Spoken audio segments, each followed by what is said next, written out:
banyak kegagalan karena kurangnya ilmu saya. Kegagalannya diantaranya kayak induk bunting, induk menyusui, kemudian ketika induk menyusui susunya itu tidak produksi dengan baik, dengan maksimal, malah ada penyusutan, kering susunya. Iya, beralih ke domba. Makanya kalau jenengan keliling itu mungkin silaturahim ke farm-farm yang pelaku fattening, kayak penggemukan gitu. Mereka banyaknya domba, kambing susah, Pak. Iya. Digenjot untuk gemuk. Cepet. Fattening kok kambing itu ada tapi sangat minim, sangat sedikit. Tapi kalau fattening domba cepet, ribuan itu banyak. Satu farm mungkin ada yang 2.000, 3.000. Full fattening banyak.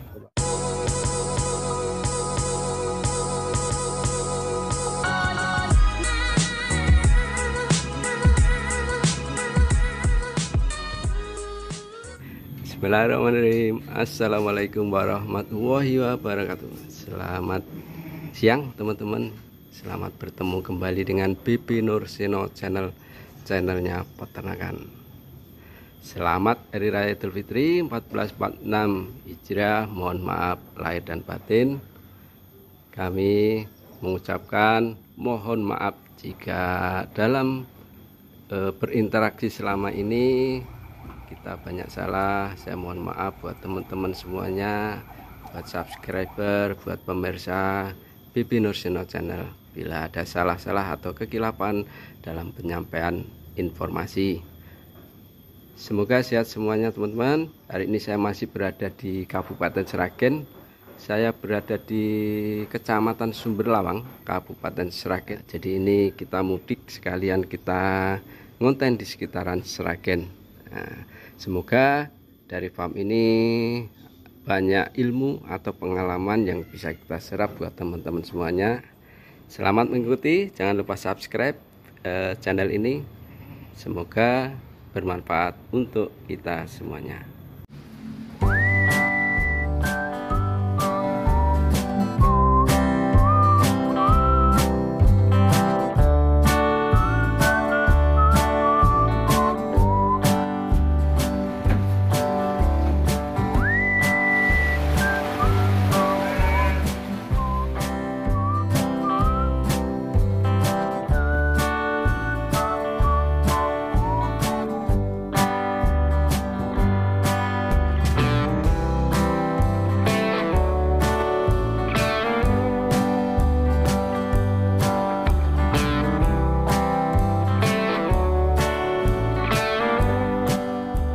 Assalamualaikum Mas.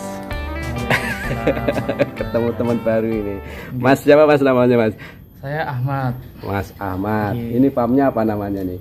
Nama farmnya Ahmad Mumtaz Farm. Ahmad Mumtaz Farm. Lokasi? Lokasinya di Desa Ngandul, Kecamatan Sumberlawang, Sragen, Jawa Tengah Mas. Jawa Tengah. Ya. Ini saya dari Banyuwangi Jawa Timur Mas. Oke, siap.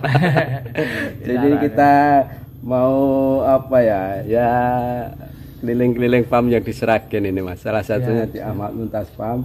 Nah, jadi barangkali pasti ada ilmu, informasi yang kita share ke teman-teman semuanya Mas. Nah, ini cerita awal dulu Mas. Ini kayak menarik tadi ya. Banyak problem ini. Sebelum kita tag tadi banyak problem. Nah, ini biar teman-teman juga tahu. Bahwa beternak itu tidak manis semuanya, banyak problem. Awal berdiri gimana Mas ceritanya? Awalnya dari siapa? Ini farm berdiri itu tahun 2017. Ya. 2017 farm ini kebetulan bapak yang mendirikan, dan waktu itu ABK masih menggunakan tenaga kerja saudara, Pak-ade lah istilahnya. Saya waktu itu belum kesini, saya waktu itu masih tinggal di Bekasi karena kebetulan istri kan orang Bekasi. Oh, istri orang Bekasi. Ya. Kerja di sana. Kerja di sana. Yang nganggur di sana, kerja di sana. Terus singkat cerita, ada problem di Bekasi yang menyebabkan usaha ini jatuh. Usaha sendiri? Iya. Oh ya. Parfum waktu itu aku. Terus sama bapak ditarik di Semarang. Terus bantu perusahaan bapak lagi di parfum. Kemudian saya kepengen bilang sama bapak kalau bisa saya tak ngerintis dari awal lagi, terserah mau taruh di mana gitu. Jadi punya pabrik parfum bikin sendiri? Ya enggak sih, kecil-kecilan kayak CV aja lah. Ya maksudnya bikin sendiri? Iya. Racik sendiri, parfum Iya. sendiri? Iya. Oh. Gitu. Terus akhirnya bapak nawarkin di sini. Gitu.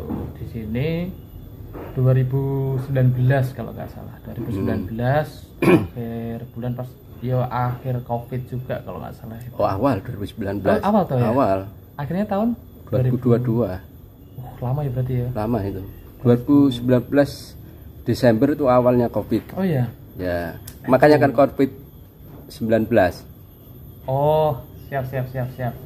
Nah, itu aku di sini 2019, waktu itu aku masih ABK. Ya, istilahnya kayak karyawan bapak lah. Kerja sama bapak di sini. Cuma yo harapannya saya di sini kerja sama bapak juga pengen belajar ya. Iya. Karena cita-citanya ya suatu saat tetap pengen sendiri. Karena emang gimana ya, didikane orang tua dari embah itu ngajar ke kita itu untuk mandiri, tidak terikat ikut orang gitu. Harapannya supaya ya mungkin nilai plusnya itu ketika suatu saat orang tua butuh anak itu ada, karena waktunya kita sendiri yang ngatur. Kalau kita ikut orang kan ya mohon maaf, kita harus konsekuen, harus komitmen, ikut orang harus tertib lah istilahnya. Tapi kalau kita bangun usaha sendiri, setiap saat orang tua sakit atau butuh apa tuh anaknya selalu ada. Itu berarti yang diajar ke mbah sama bapak. Dari awal sama dididik untuk ini ya, istilahnya berwira swasta ya. Istilahnya matur, kalau mbah dulu bilang walaupun kamu jual es lilin gitu. Yang penting berdiri sendiri gitu. Jadi raja sendiri. Jadi ya kalau semisal ikut orang nggak masalah, ya mungkin ikut orang itu juga kita mau cari kan pengalamannya. Karena posisi kita ikut orang itu juga menentukan nanti ketika ada orang ikut kita itu bisa lebih memanusiakan manusia lah istilahnya. Kok ini tuh tiba di bawahan. Kok ini tuh tiba kalau kita gaji orang juga. Jadi ada pertimbangan-pertimbangan. Nggak masalah kayak gitu. Cuma jangan sampai ketika kita sudah ikut orang merasa nyaman, nggak mau berkembang lah, itu yang dikhawatirkan. Gitu. Kan nyatanya juga saya ikut bapak kan ya kerja istilahnya, ikut orang juga. Ya terus biar tahu juga lah dasar-dasarnya dari kalau kita bangun usaha itu poin-poin ketika kita ternak itu apa, obat-obatan atau apa. Nggak, ya mohon maaf, ada beberapa teman mungkin terjun di dunia peternakan langsung pakai tenaga kerja, yang kadang di situ jadi faktor utama teman-teman itu terkendala di situ. Kegagalannya malah di situ. Kita enggak ngalami, enggak melakukan sendiri, akhirnya enggak melakukan riset sendiri, terus mungkin ada beberapa faktor kayak pengolahan pakan, sentil dan yang lain-lain kan kita tidak tahu secara mendetail. Kecuali kalau mohon maaf kita pakai tenaga dan kita juga terjun. Gitu, ya welcome, nggak jadi masalah. Karena prinsipnya orang kerja itu memang khususnya di ternak gitu, orang nyatu dengan hewan itu juga nggak semuanya. Prinsipnya yo aku kerja jam 7 masuk, jam 4 pulang dah. Gitu, aku dapat gaji. Sedangkan kalau itu kalau di pabrik welcome nggak jadi masalah. Tinggal kita berbagi kualitas juga enak, sudah ada kayak standarnya. Ada standarnya, terus mesin apa segala macam kan sudah terbentuk. Tapi kalau di dunia peternakan khususnya itu kan nggak semudah itu. Karena memang kita kasih makan, kasih minum sudah sesuai standar itu aja masih gagal gitu. Makhluk hidup soalnya. Makhluk hidup. Kita ya setelahnya harus ada interaksi yang lebih gitu. Nah di situ aku ikut bapak kurang lebih ya 2 tahun lebih lah, hampir 3 tahun ikut bapak. Di situ aku belajar, waktu itu menawarkan investasi ke teman-teman, dan kebetulan juga ada teman yang percaya ngasih amanah sama saya itu ngasih investasi. Waktu itu aku belum masih dapat gaji sama orang tua. Terus aku nawarin investasi, aku ada kandang, ada ini. Terus teman tertarik dan ya alhamdulillah di situ juga orang tua lihat gitu. Jadi sebelum ke investasi Mas, awalnya apa? Ternak apa ini? Oh, langsung tak singkat tadi ya. Oh, iya, awalnya apa ini? Awalnya ternak kambing. Awalnya Kambing. ternak kambing 2 tahun setengah. Jadi sampean ikut bapak itu kambing ya? Kambing apa? Kambing bur waktu itu. Kambing bur, Jawa Randu, PE, selangan-selangan gitu. Itu 2 tahun setengah kalau nggak salah. Nah, 2 tahun setengah belum rezeki sih mungkin. Pripun ya kalau matur ya, banyak kegagalan karena kurangnya ilmu saya. Kegagalannya diantaranya kayak induk bunting, induk menyusui, kemudian ketika induk menyusui susunya itu tidak produksi dengan baik, dengan maksimal, malah ada penyusutan, kering susunya. Jadi kan awal itu juga itu katanya. Bapak jenengan itu juga kambing ya awal ya? Iya. Ya berarti awal sebelum jenengan masuk sini sudah ternak kambing? Sudah. 2 tahun itu, 2017 itu. Berarti bapaknya jenengan beternak dulu. Di kelola sendiri apa ada? Itu pakai Pak D tadi tenang. Oh, Pak D ya. Jadi dikelola Pak D. Iya. Setelah 2 tahun sampai masuk sini. Gantiin Pak D karena mungkin udah sepuh juga. Masih kambing ya? Masih kambing selama ya kurang lebih sama 2 tahun. 2 tahun ya. Hampir 3 tahun waktu itu. Sebelumnya sampai enggak punya ilmu. Belas. Berarti ya ilmunya sekali di sini ya. Nol potong ya, sini belajar. Learning by doing katanya. Berarti belajar sambil bekerja. Praktek ya. Di sini langsung mulai. Jadi sampai belajarnya kambing di sini ya. Nggih. Ikut orang tua tapi tetap istilahnya ya APK lah. 2 tahun terus kok beralih? Ya, beralih ke domba. Nah, kenapa ini? Yo kita kalau ambil garis lurusnya belum rezeki kita, cuma lika-likunya diantaranya itu tadi faktor pakan, identik harus nyombor. Kalau di kambing itu kambingnya dulu kambing perah apa kambing di biasa? Biasalah. Oh, enggak diperah ya? Enggak. Daging gitulah biasa. Terus kita arahkan ke kering belum bisa, sedangkan kalau populasi banyak kan kita pengennya itu ngerawat yang simple. Kalau nyombor nggak masalah, kalau dombane atau ternak jenengan mungkin di bawah 20 ekor masih bisa, tapi kalau di atas 100 sampai nyombor yuk bojokan. Terus struktur kandang itu sistem koloni waktu itu kita pernah nyoba gagal, harus baterai kalau kambing itu. Jadi nanti terus harus tahu juga ketika di baterai betina sama jantan dipisah, kita harus selektif ini sudah waktu birahi atau belum. Kalau misal waktu birahi terus kita nggak nyampur connect, terus nggak dikawinkan, nggak dikolonikan dengan pejantan, nggak dikawinkan, itu lewat nanti molor lagi. Berapa bulan baru datang masa birahi. Soalnya kalau nggak birahi walaupun dikawinkan juga nggak jadi kan gitu. Jadi dikumpulkannya pas birahi? Iya. Enggak setiap saat dikumpulkan sama pejantan. Kalau kambing gitu ya? Iya. Enggak, misalnya setelah lahiran terus 2 bulan dikumpulkan jantan, bukan gitu ya?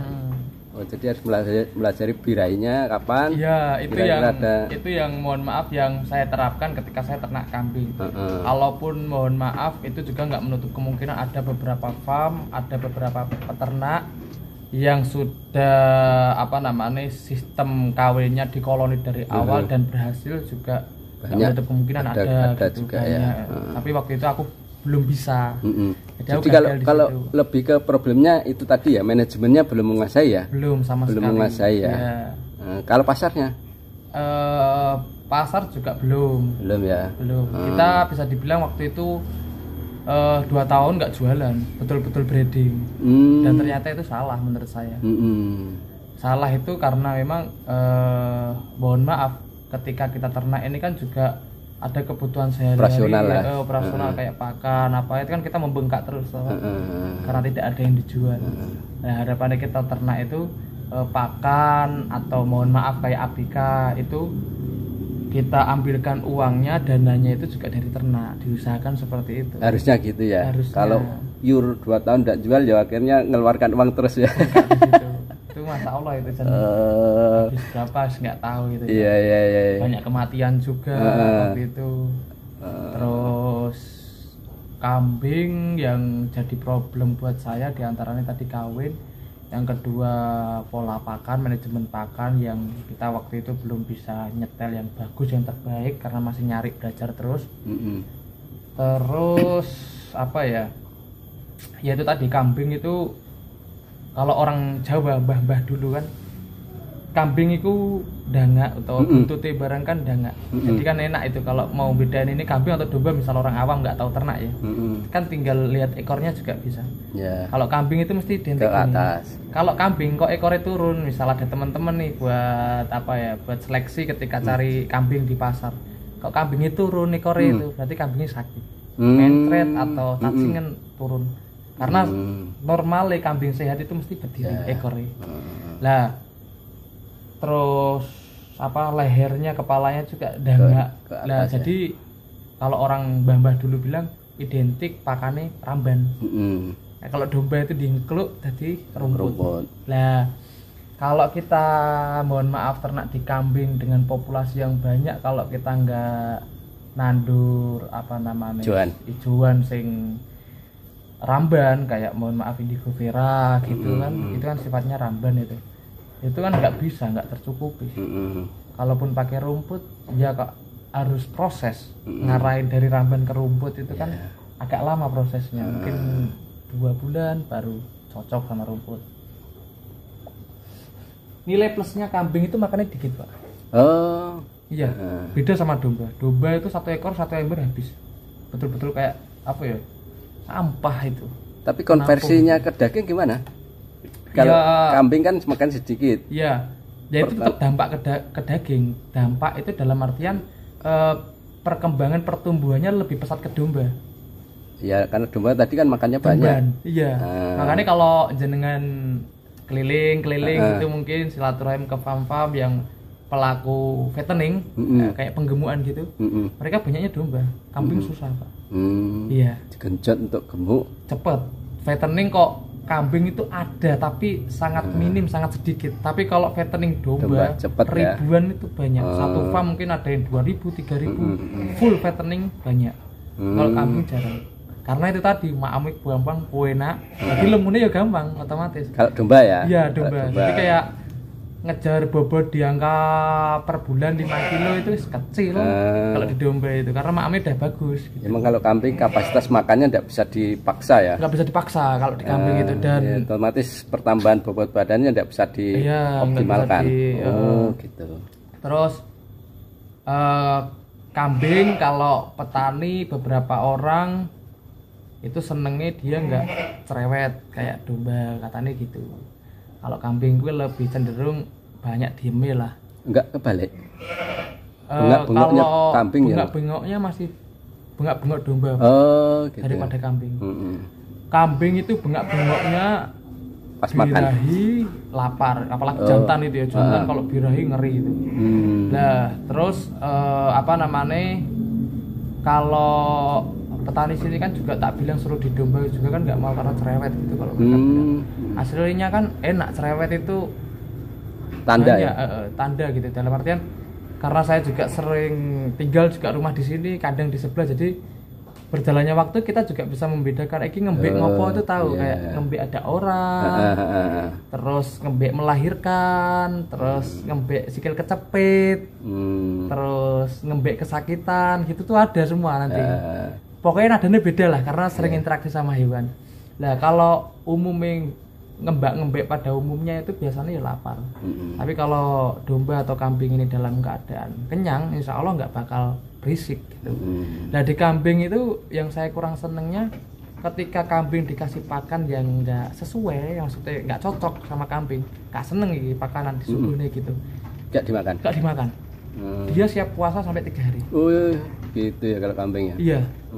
Jadi kita harus lebih apa ya, lebih ngati-ngati dalam artian pakai pakan kok.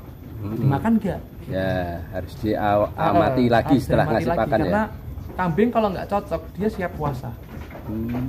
Dan mohon maaf hewan ruminansia itu kan kalau belajar sama teman-teman senior yang sudah paham itu kan rumennya selalu bergerak begitu. Dan ketika rumen ini bergerak terus tidak ada makanan yang dicerna, itu nanti bisa menyebabkan kembung juga diantaranya. Jadi faktor kembung itu banyak. Ada faktor gas dari pakan yang dimakan. Ada juga sistem kerja tadi domba itu atau kambing sudah beberapa hari gak makan terus lemes, kembung, itu juga bisa. Nah kambing itu aku kurang senengnya di situ, gak cocok meneng, moro-moro mati lah. Jadi banyak kita kematian waktu itu. Kalau domba kan apa ya, ngomong gitu loh istilahnya. Yang kurang ya ngembek tak kayak iya gitu. Kalau kambing introvert berarti. Diam-diam pokoknya kalau kambing itu. Oh iya iya. Ya memang beda orang beda selera Mas ya. Ya. Orang beda selera, mungkin orang yang apa ya, mungkin cocok di kambing, Cocok ya di monggo kambing, lanjut ya. aja. Kebetulan Mas Ahmad ini kok feel-nya kurang cocok di kambing ya. Kurang cocok dalam hal perawatan sih, ya. Perawatan. Kalau untuk postur, untuk bentuk juga seneng gitu. Karena terus terang untuk pasar kurban pun yang banyak diminati Kambing, orang ya? masih kambing. Kalau domba kurang. Cuma kalau untuk potong sate domba yang masuk. Daerah sini Gemolong, Sumber Lawang di sekitarnya untuk sate, bunyinya sate kambing itu yang dipotong domba. Domba. Yang ada kambingnya ada tapi hanya beberapa. Karena lebih murah ya. Lebih murah. Kan juga mohon maaf tukang sate juga kan tetap ada perhitungan. Ya. Ini hidup berapa, nanti dipotong karkas ketemu berapa, daging ketemu berapa, kan pastilah mereka sudah belajar di manajemen perhitungan domba karkas itu tadi. Soalnya enggak musim. Kalau kambing kan susah. Sate domba ini enggak ada. Enggak ada. Iya, jadi kalaupun kambing itu dilarikan ke potong, dijagal buat sate, itu biasanya betina-betina yang sudah nggak produktif, majer, ya. tua gitu. Itu biasanya masuk karena memang harganya kalau saya pernah ngitung kan biasanya kalau kambing kan masih identik jogrok gitu ya, belum harga kilo. Nah, tapi nanti ketika dikilokan itu murah, ketemunya paling per kilo cuma 38, 35, murah banget. Kalau sate kambing muda itu banyak kan domba juga. Kurang paham kalau itu karena memang ada juga kambing dua kambing pedaging juga kan ada. Iya. Mungkin ada yang spek-spek pedaging potong gitu ya. Cuma yo sebagian yang saya lihat ada beberapa itu domba yang dipotong tetap buat harganya bisa masuk. Berarti beralih ke domba ya. Nggih, beralih ke domba. Domba awalnya apa? Domba apa? Dorper waktu itu. Langsung main dorper. Langsung main dorper karena nggak tahu modelnya bapak pengen waktu dorper itu aku masih dari ABK itu. Oh, belum. Jadi pas beralih itu sampean belum mandiri ya? Belum. Oh, masih domba kurang lebih dari domba itu jalan setahun lah.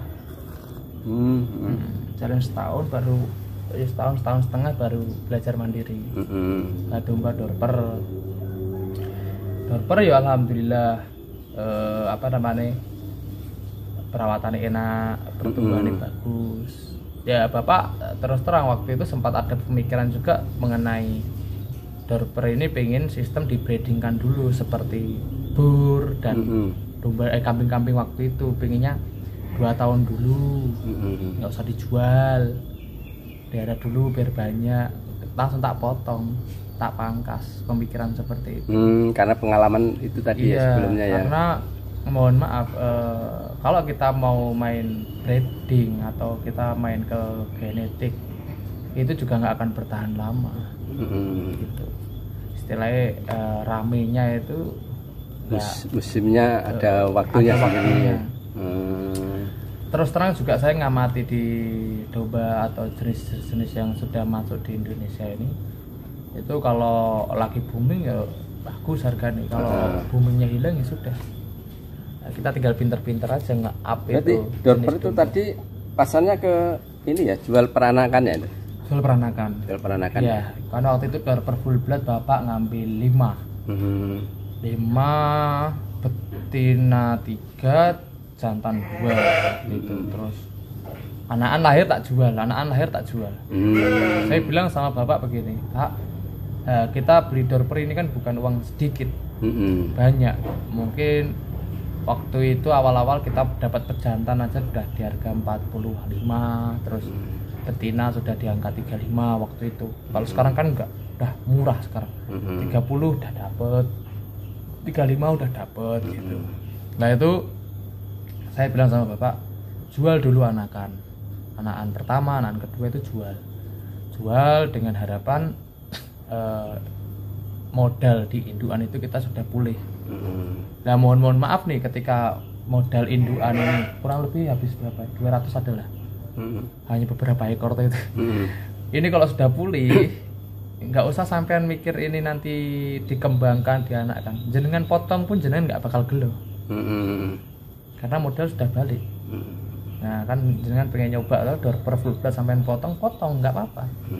Daripada nanti jenengan mengembangkan domba door per sekian banyak, kemudian pasar kita sudah kalah dengan orang-orang besar mungkin dengan modal yang lebih banyak, kan otomatis kita akan bersaing di marketnya nanti itu. Walaupun bersaingnya itu nanti dikembalikan dengan kualitas. Kualitas maksudnya nanti kalau domba ini bagus juga harga bagus, domba kurang bagus nanti harganya standar. Tetap ada lah istilah seleksi di situ, karena memang kita kan buat breeding ya. Kecuali kalau sudah buat jagal, buat potong wis gak gagas. Jadi intinya gini Mas ya, gitu. Kita boleh breeding, boleh, tapi jangan sampai kita menafikan kita harus bisa menjual. Ada cash flow-nya di situ Mas ya. Kalau kita pure breeding terus istilahnya ideal, terus nunggu banyak dulu, itu nanti malah jebol gitu ya. Punya uang banyak berapa kamu? Ya. Jangan sampai mohon maaf kita bicara belak-belakan mawon. Kita ternak itu usaha yang notabene itu kan celengan. Kalau orang-orang dulu itu. Nah, mereka bicara celengan, mereka bicara rojokoyo, itu pola kehidupan ternak itu dirawat dengan tanpa biaya. Nggak jadi masalah ya. Kalau jenengan mau 2000 jenengan angon, nggak ngeluar ke biaya yang model farm terus pakan semua beli belonyok jenengan ya. Nah itu kalau kita modelnya farm ternak terus semua pakan beli, tidak ada perputaran uang di situ, jangan sampai malah jenengan yang seharusnya bisa masak buat dapur kalah buat kandang. Malah kambingnya makan peternak ini. Iya, kambingnya malah makan peternak. Terus makanya kan saya juga bilang sama teman-teman yang mungkin dari awal sudah memberanikan diri untuk terjun di dunia peternakan, saya senang, nggak jadi masalah. Cuma tetap saya arahkan dari awal belajar membuka market. Jangan market ini istilahnya ketergantungan gitu. Nanti atau mungkin kita dengan sistem kemitraan yang istilahnya kita ada ketergantungan dengan farm, itu jangan. Belajar mandiri. Jadi istilahnya kita punya berapapun kita ternakkan Mas ya. Katakanlah suatu saat ada yang nawar, ya sudah kita. Yang penting di situ ketutup dengan biaya perawatan domba. Belajar. Sambil jalan ada keluar masuk untuk operasional gitu ya. Akhirnya yang bisa bertahan itu yang seperti itu Mas ya. Nah itu terus cerita ada investor tadi. Nah, apa itu sih?